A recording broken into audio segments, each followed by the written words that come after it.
Good evening, everyone. Welcome to our Move Well Wednesday webinar. Today, we are going to talk about the neck and the upper rib cage and the impact that they have on one another. Hi, Jen. Thanks for joining. My question to you guys tonight is, how is your neck doing today? If you have a moment, just put it in the chat. Is it feeling tight? Does it feel restricted? How are your shoulders? Do they feel heavy today, or do they feel light? Do they feel pretty good? How's your breathing? Are you breathing? Are you breathing well? So if you guys just, as you're filtering in here, just fill in the chat. If you feel like sharing how your neck is doing, how your shoulders are doing today. Awesome. Jen M says her shoulders could feel a little bit better. And Jen V says hers are a little tight. All right. Thank you for sharing. So again, you guys, we're going to be looking at, in our Move Well webinar series tonight, we're going to look at the impact of the neck and the ribs and the muscles that attach to both areas and the impact that they have in some of our everyday activities. So when we sit at our desk for work, or if we sit working for long periods of time, or even standing, if we stand and work for long periods of time, do you have that chronic tightness in your neck? Do your shoulders always feel tight and heavy? So remember that when Janice did the webinar a couple of weeks ago, she talked about the sternocleidomastoid and the scalenes. And I believe she even touched base on some of the upper traps and maybe a few other muscles that attach from the neck to the upper ribs. So today we're going to kind of look at scalenes and sternocleidomastoid as we go through our assessments before I take you into a few strategies that you can take with you and apply to your everyday life after this evening. All right. So things that you might want to have nearby that would be handy. You might want to have a mirror, or either a hand mirror, or go stand in front of your bathroom mirror if you can, or whatnot, because we're going to look at see what we can see in terms of muscles in the neck, or you can even use your phone or an iPad and turn it to the selfie view and observe yourself via the camera. So we're going to start with cervical rotation right now. So with this one, if you guys recall, you're just going to look straight ahead, and then you're going to turn your head to look over one shoulder, come back to center, and then turn your head to look over the other shoulder. Just get a sense of the quality of that range of motion, and also the amount of range. And is there a difference between the two sides? Okay, so just lock that away, or put it back in the back of your brain there, especially if there's one side that's more restricted. Make a mental note of that. The next one we're going to look at is a side bend. This is the one where you aim to reach your ear towards your shoulder. Not that we're trying to squeeze it down, just tip your head to the side, come back to center, tip your head to the other side, come back to center. Do it a couple more times. And again, just get a sense of the quality and the quantity of that range of motion. Is there one side that doesn't tip as far, or maybe feels a little tighter? Okay, and then just kind of tuck that away, or if you need to, write it down, because we're going to come back to this. The next one you're going to do is shoulder flexion, or overhead arm raise. Take both arms. Sorry, that was not a good view. Let me start that again, guys. All right, you're going to start with your arms by your sides, thumbs facing forward, elbows straight. Bring your arms forward and up overhead, keeping the arms straight, and stop when the arms either start to pull out to the side or you just can't go any further, and then bring them back down. Okay, so elbows stay straight as they go overhead. You're looking to see if they feel light, medium, or heavy, and if there's a difference between the two sides, especially if there's one side that's a little bit more restricted. It doesn't go up as far or as smoothly. You might want to make just a tuck that away mental note. Okay. All right. So now you have an idea of how your neck and shoulders are feeling in your body at this moment. I want you guys to, this is where the mirror comes in handy.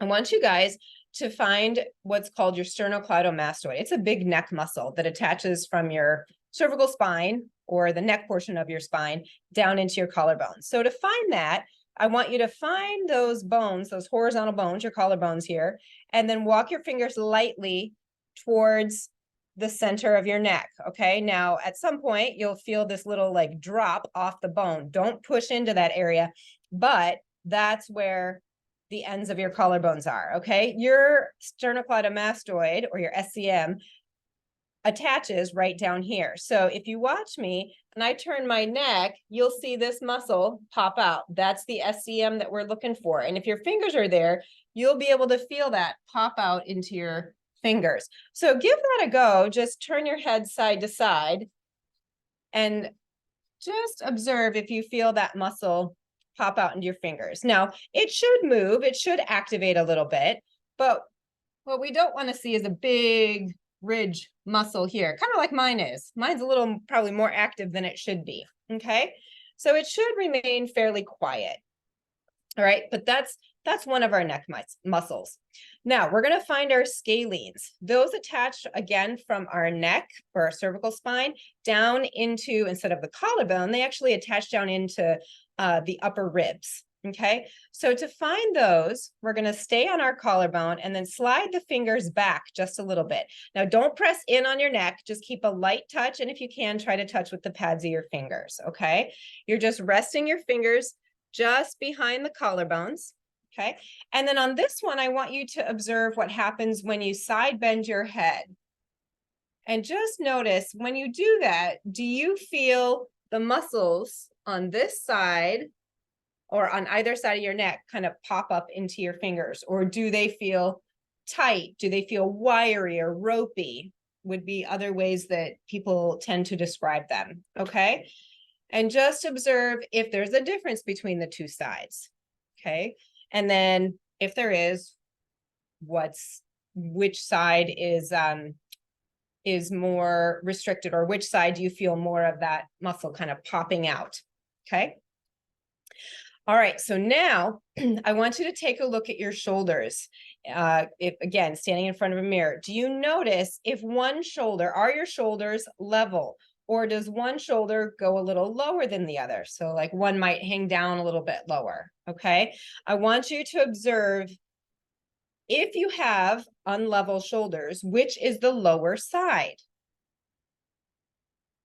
All right. And then as you tip your head to the side, or, okay, let me back that up. If you have one side that's lower, so let's say right side is lower. My right side tends to be lower. When I tip my head to the left, that tends to be my more restricted side. I can't go as far.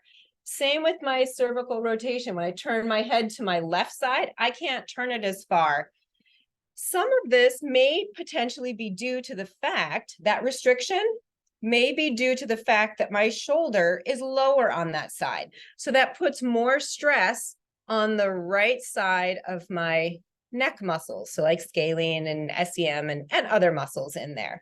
Okay, so if this shoulder is lower and I try to tip my head, I can't go as far because this is already pulling down and these muscles are already under stress. So I can't go as far. All right, so if you think about which was the more restricted side for your head turn and your side bend, does it coordinate with which shoulder's lower? Okay, so oftentimes it can be like I said, when I tip my head to the left or I turn my head left, it's my right shoulder that's lower. Okay. Did you guys observe any of those? Did you notice that you had a shoulder that was lower and it coordinated with the head turn or the side bend being a little bit more restricted? And if you didn't, that's okay too. But I'm just curious, throw it there in the chat if you guys started to notice. Yes, Sue says yes and yes. Lori, okay, awesome. Good observations, you guys. Okay, great, thank you. Awesome. So as we go through some of these patterns, we want to see if we can affect any change to what we just found. All right, so we are going to start with some breathing. And what we want to do is, I think Janice did this a couple weeks ago. She talked about some breathing into those upper ribs and the armpits, right? Because remember, our lungs go all the way to this first rib, which is just behind our collarbone. So we should be able to breathe very lightly. We don't want to breathe really heavy up here because then we actually end up tightening down our neck and our shoulders. But we want to breathe lightly into these ribs here, because if these ribs get, with all the little muscles that attach there, get too tight, then they can't expand the way they need to. And so one way we can think about this is that this is a slinky. It's probably a good throwback to the past, right? All right, so you guys, if we think of our ribs like a slinky, think of each of these coils as a set of ribs. And so we want to have space in between each of these coils. And when we breathe, we should maintain that space. And as we exhale, there should remain a little bit of space. What happens if we get, I'm going to set this portion down, if we get too restricted in some of these upper ribs, these coils can get a little too stuck together, and then we can't get a good breath in there. Okay, so we want to think about keeping that nice space in between all of those slinky coils as we're inhaling and exhaling. Okay, so if we think of these upper ribs as coils, we're going to keep our breathing in and out through our nose, and we're going to aim to breathe out into the ribs. So if you can place your thumbs there, great.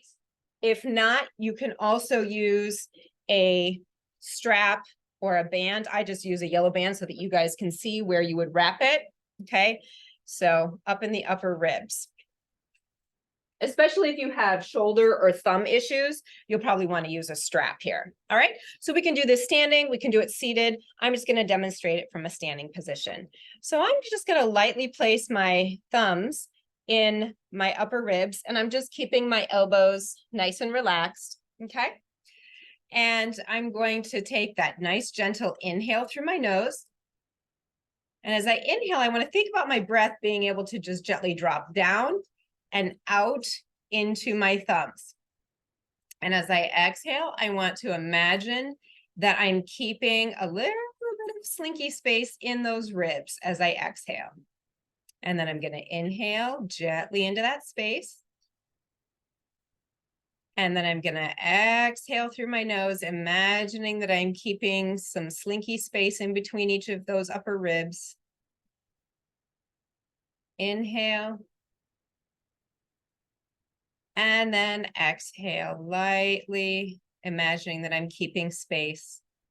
And if you notice that maybe on one side, maybe the side that had the lower shoulder, perhaps you notice that you need a little bit more breath to go into that area, because that area doesn't seem to breathe, the breath doesn't seem to go into that area as well.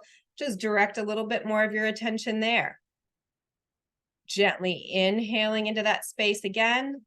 And then as you exhale, imagine that you're keeping that slinky space in between those ribs. Let's do this one more time. Inhale through the nose, gently allowing the breath to drop down and out into those ribs. As you exhale, imagine that you're keeping space in between those coils. Good. All right, now I want you to go ahead and do all of those assessments again. So we'll go through this together. We're going to start with that head turn. So start by looking straight ahead, and then turn your head to the right, come back to center, turn your head left, come back to center. Do that a couple more times, and just observe if your range of motion is any smoother. Is it more symmetrical between the two sides?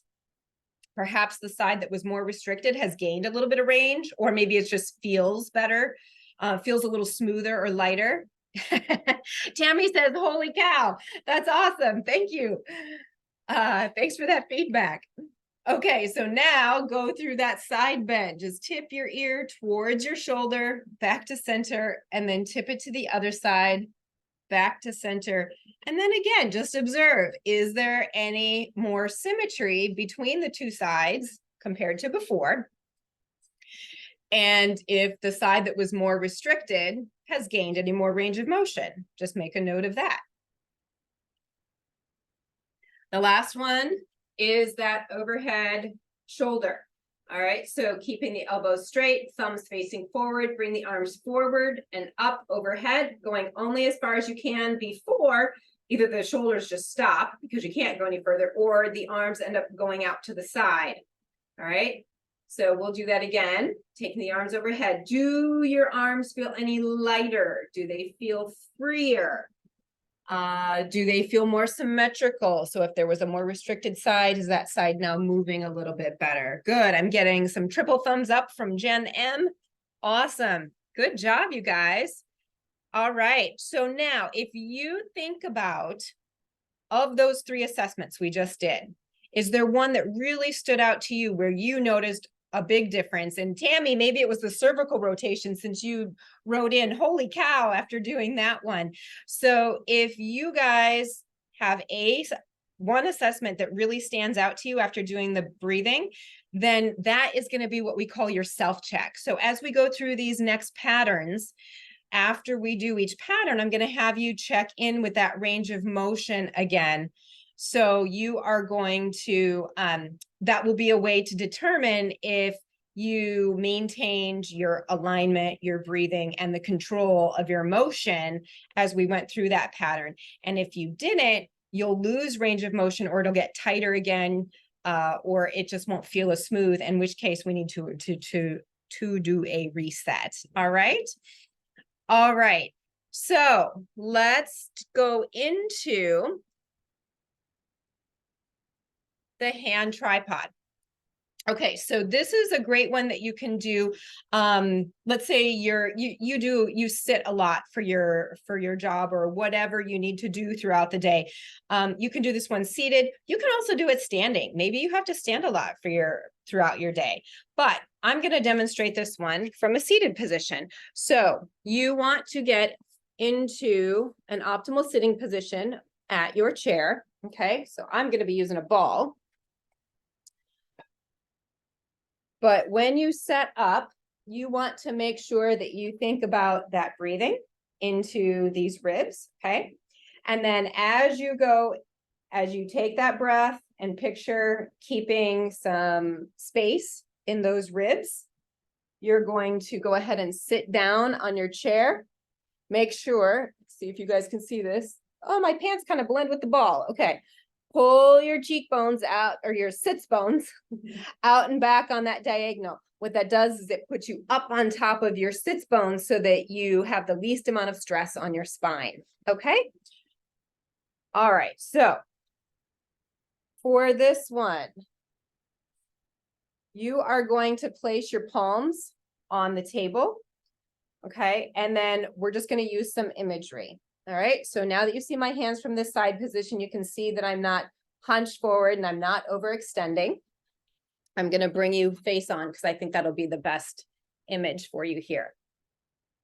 Okay, so you can see that my hands are about shoulder distance apart, okay? And my middle finger is basically pointing straight ahead. So we want to be careful not to let our hands turn outward, because that actually creates, you can even try that. If you turn your hand outward, you can almost feel it start to pull down on the back of the shoulder and into the neck a little bit, okay? So we want to make sure that if we can, place your middle finger so that it's pointing forward, okay?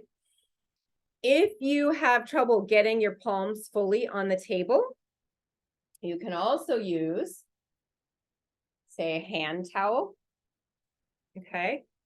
And you can place it under your thumb and your index finger, okay? Because the point of that is for us to be able to find a connection with our thumb and first finger, okay? What that does is it helps us to lighten our shoulders, all right? So I want you to go ahead and start with that breathing into those upper ribs. So take your gentle inhale, imagine that rib space, or breathing into those ribs. As you exhale, imagine keeping those slinky coils and place your palms on the table, okay? You're going to take a nice another little inhale. As you exhale, keep your slinky space. And then this time, as you keep that slinky space, gently pretend to pull your hands apart, okay? Don't actually do it, just pretend to. And then as you inhale, you're going to relax the pull apart. Exhale, keep your slinky space and pretend to pull the table apart between your hands. Inhale to relax the pull apart. Exhale, keeping your slinky space, then pretend to pull apart. 2 more. Inhale to relax. Exhale, picturing your slinky space and pretend to pull apart. Inhale to relax. Exhale to picture your slinky space and pretend to pull apart. And then relax entirely. All right. Good. Good, you guys. All right, let's check in. Go ahead and do your self-check. And you can stand back up. Actually, it's probably a good idea. If you checked it in standing, recheck it in standing, because it can be different from seated. And just get a sense of how did that go. All right, so if you can, just throw it in the chat there. Tell me how that pull apart isometric worked for you. Did you see a positive change in your self-check afterwards? Was it kind of like, so I maintained, nothing changed? Or, all right, Jen M says still good. Or was that a thumbs, or did you have a thumbs down? No, you got tighter again with your self-check. Maybe it didn't turn out as great. So, and if that's the case, then we want to make sure we do a reset. Okay, but it looks like everyone did, oh, tight in the collarbone. Okay, so if we're going to do a reset, let's just do this so that we go through the practice of it, because it's a good reminder that if we ever need a self-check, this is, or I'm sorry, if we ever need to reset, this is how we can get back on track. So let's just do 3 breaths. Okay, and we're going to do 3 breaths lightly into those upper ribs. So you're going to gently take that inhale. And then as you exhale, imagine that you're keeping that slinky space. If that cue is working great for you, keep going with it. As you inhale, imagine space into the armpits. And then as you exhale, I'm going to give you a different cue. Imagine that you have balloons in your armpits that are just allowing your shoulders to suspend or float. Okay. Inhale gently, picturing the breath into those upper ribs. And as you exhale, imagine that you have balloons just allowing your shoulders to stay floating. And then take a break. Okay. And then recheck your self-check, whether it's cervical side bend or the rotation or even the arm raise. Okay. All right. So that is one pattern that we can do, and we encourage, especially like if you're in a desk all day, it's a great way to just find that, oh, getting that neck tension, that shoulder tension, come back and do that isometric, and it can really lighten the load, as you guys were already seeing. So another pattern that we can then do is working on slides. And again, we can do this one. And, or if you're standing, Tammy says it cut hair all day. Okay, so you can do this one standing at, and if you have a counter that you can place your hands on, try it, or you can even place your hands on the wall and try it. All right, so this one, I'm gonna tip it down here so you can see. All right, so you're still getting set up for your optimal sitting. Remember, you find your breathing, you sit, pull your sits bones out so you're up on top of them. We're going to place our palms facing each other, still about shoulder distance apart. We don't want them too close and not too wide. Okay, and then we're going to be sliding our forearms. So you're still keeping your cue. You can use the idea of the slinky space, or that you have balloons in the armpits that are allowing your shoulders to float. On your exhale, you'll slide the arms forward. As you inhale, you slide the arms back.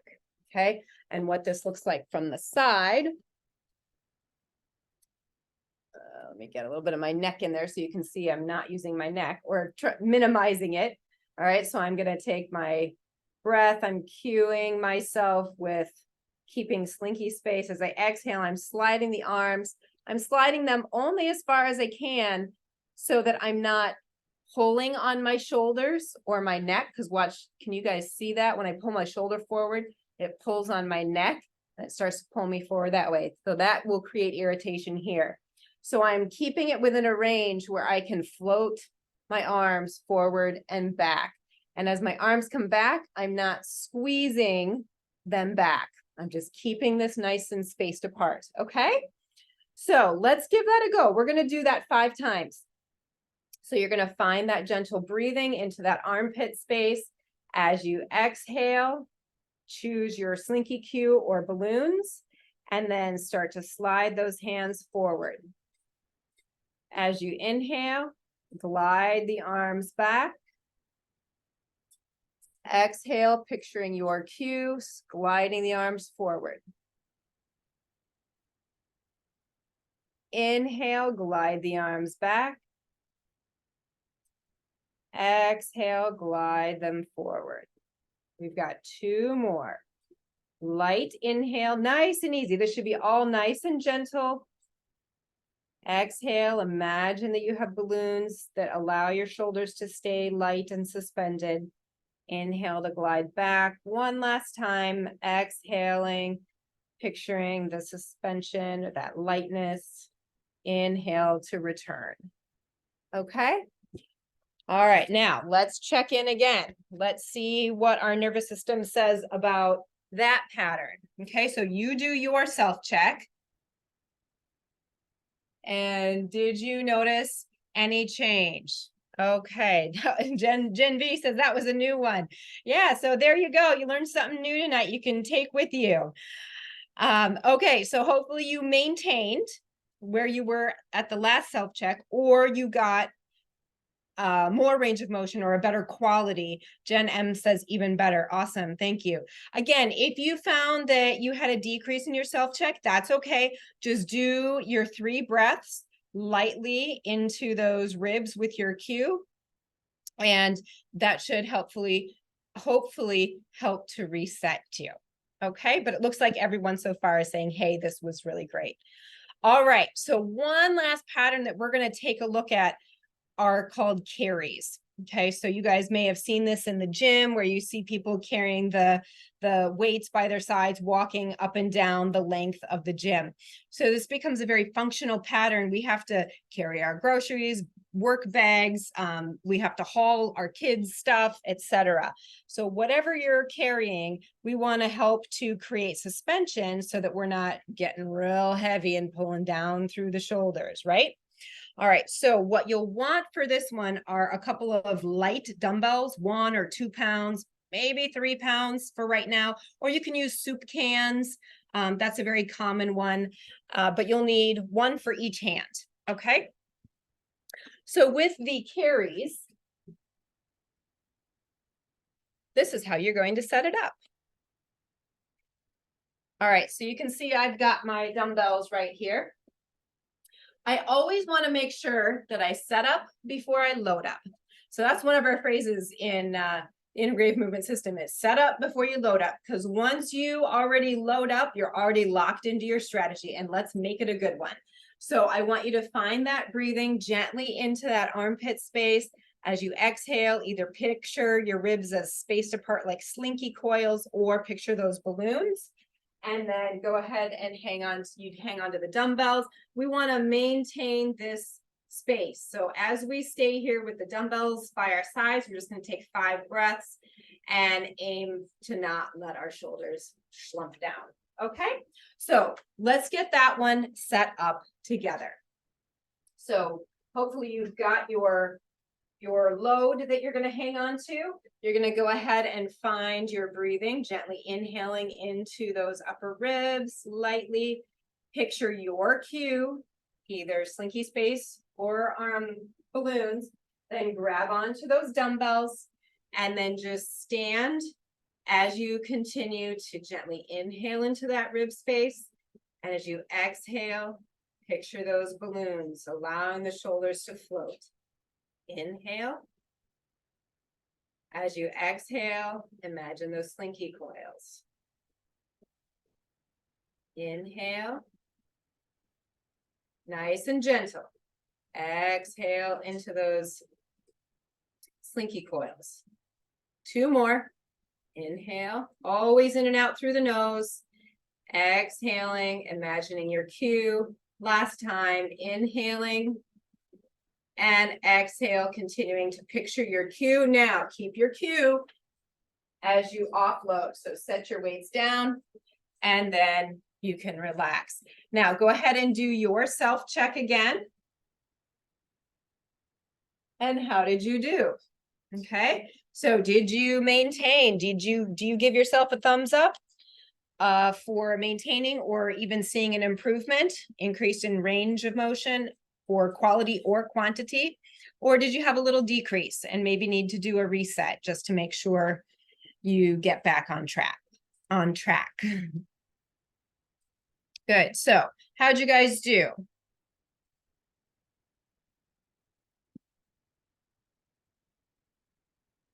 Okay. All right, you guys. So if you need to, we've got Jen M says good. Again, if you need to, do a reset if you didn't see as great a results.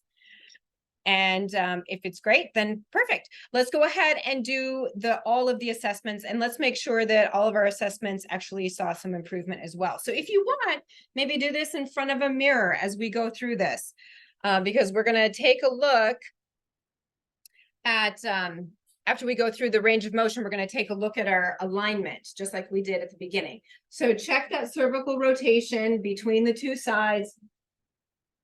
Again, we're just looking for any closer to symmetry and also increased quality or quantity of range. Check your side bend, stopping at center each time. And just observe, again, same thing. Are we getting closer to symmetry and improving our quality? With that shoulder flexion, keep the elbows straight, thumbs forward, and take the arms forward and overhead. And bring them back down. Do they feel any lighter? If there was one side that was heavier than the other, is it feeling lighter? Are you able to go further overhead? Or are you able to go further before your arms float out to the sides? Okay. Now, if we take a look at our alignment, find your collarbones. Remember the horizontal bones. And then walk your fingers lightly towards the center of your neck, and just before the fingers fall off the bones into the soft spot there, I want you guys to go ahead and just turn your head. Do you feel, yes, those muscles moving, those SCMs moving, but do they feel a little calmer? They may be not popping out as much as they were before. Okay. And then let's go to our scaling. So go to the center. So pull your fingers away from the center of your neck and float them out to the kind of middle of your collarbones, and then walk them just behind, resting them on the sides of your neck. Check your neck side bend.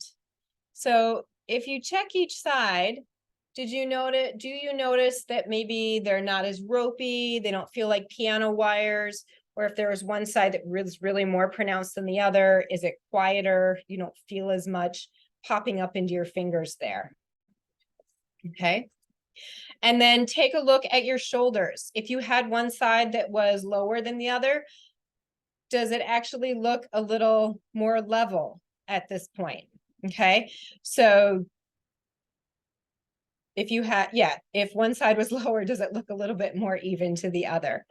All right, and then just throw that in the chat. Did you guys notice any change in the tone of your muscles by putting your hands there? Is it a little quieter? Did you notice that if you had unlevel shoulders, are they a little bit more symmetrical, a little bit more level at this point?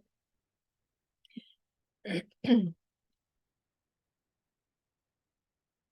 I know sometimes trying to find those, we're not necessarily always sure exactly what we're feeling for.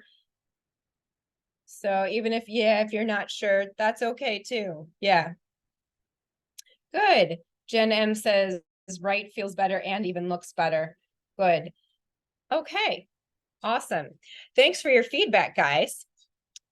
All right. So just to recap, we looked at several muscles, or at least we looked at a couple muscles today, but over the course of the newsletters, we've looked at several muscles that attach from the neck to the rib cage and even, our shoulders, and the impact that they have on our neck and shoulders. So you guys can see that just by changing our breathing a little bit and the strategy for how we move, we can actually lighten our shoulders, free up our necks, and we didn't even have to stretch. So we didn't have to do any side bending, neck stretches, which we don't recommend anyway, because it's so stressful on the neck. But we didn't have to do any stretching. That was all just with some breathing and changing how we move, right? So that's one of our main differences compared to other people out there as integrative movement specialists, is that we help change how you move. All right, so if you also still notice some neck tightness or shoulder tension, it can take time. But also, if you're still struggling, it could be due to another reason. So we've talked about this before a little bit too. If you've had surgeries, this can really impact how you move, particularly of your core and trunk. So like breast, chest, abdomen, pelvis, low back. All of that is considered part of your core, and that can impact how you move. And so, sorry, lost my train of thought there. So restrictions and movement compensations can occur after surgeries. And I can tell you that after I had my C-section 21 years ago now, it changed how I moved and how I could function in my everyday life. So if you're interested in learning more about post-surgery, Janice and I talked about this before, but maybe some of you haven't been on here before. What lies beneath? This can really give you some information to help create some awareness, education around surgery, post-surgery, and what you can do about some of those movement compensations and restrictions that you might observe. So you can actually access this on Amazon. Just type in, what lies beneath the underrealized effects of breast, abdominal, and pelvic surgeries by Janice Maddock and Sarah Fisher. And take a look at that. I talk about my story and the effects that my life had from having a C-section. So yeah, check it out. See if anything kind of hits home and makes you go, oh, maybe I should investigate this a little bit more. This is what Janice and I specialize in, and Janice is so fabulous with her skill set in, especially as she focuses on the manual therapy aspect of it. She's so good she can even do this stuff online. So obviously in person is just amazing and works so much better. But if you're interested in learning more, reach out to us. We're happy to talk with you more about this and make sure that you, get to where you want to go, help you move you towards your goals. All right. So if you have any questions, please reach out to me, Sarah, SARA at discoverimi.com. You can also reach out to assistance at osarconsulting.com or contact the office directly at 773-343-4012. You guys, thank you so much for being on tonight and for your active participation and feedback. And then I'll just leave you with this one last thought, you guys. Remember, it's your body, your move. Have a great Wednesday, you guys. Thanks again.